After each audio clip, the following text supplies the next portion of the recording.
Hello friends, today is Friday 15th of October. It's a great day. I have now a very good seaworthy hull. I cannot imagine any better. Here it is.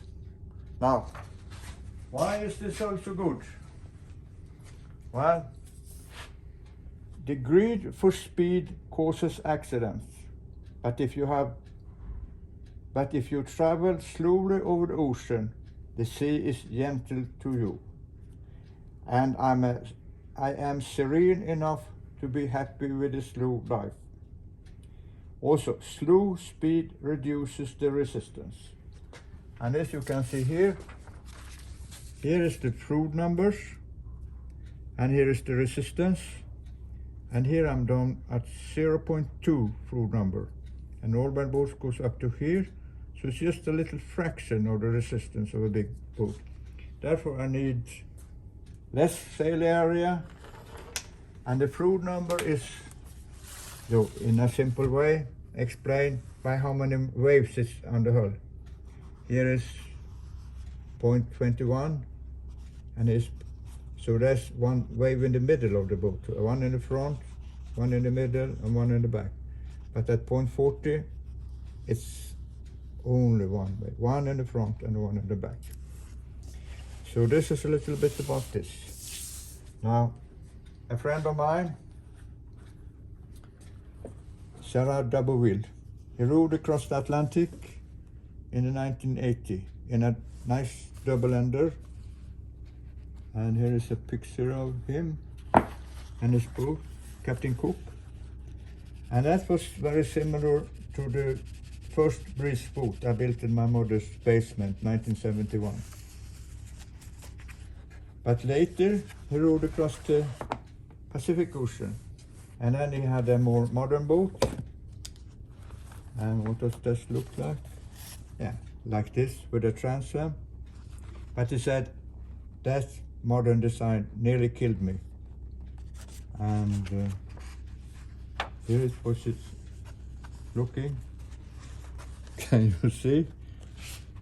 He was rowing from Japan to San Francisco, but this boat was not so good, so it came up to the Pacific Northwest, and there is now taken care of. It's not much left of him, and his wife is crying, you know. So this is, first I started with breeze, a double-ender, and then I had this one.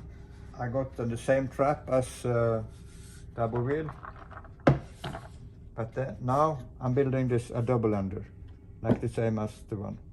And just as an interesting thing, Guy Biard, a French singer, sung the song Entre Temps Rameni Double-Wheel. All these things happened in France, but what happened to Bonhomme Double-Wheel? He was ruining every time, you know. So now there's a little bit about this. How many days was he? 134 days in this boat, you know. Yeah, it's 134 days. And like said, it nearly killed him. And he said, if I know what's going to happen, I will never start. So now I'm going to start with a mock-up here, and I'm going to weigh the boat. So I got this threaded. I'm going to lift ice, and I'm going to put them in here. I got 6 chain hooks. So I'm going to put one here, one there, one under every one. And not only that, as I turn the boat around, the bottom will come up, and here up comes the rudder. So we're going to drill a hole here, and I'm going to put one on the bottom too, temporarily, before the rudder's there. And here in the front comes the center board, so I can drill one here under. And then when the boat is on the side, I got one chain hoist here, and one on this here. Because this, I'm not going to rush this job. It's going to take a few years, because it's also later I'm going to sail a few years. And I now realize I got such a good opportunity. I got such a good design in my head and in my little design that I'm not going to waste this opportunity. I'm going to build a very, very good boat, and it's going to take a few years.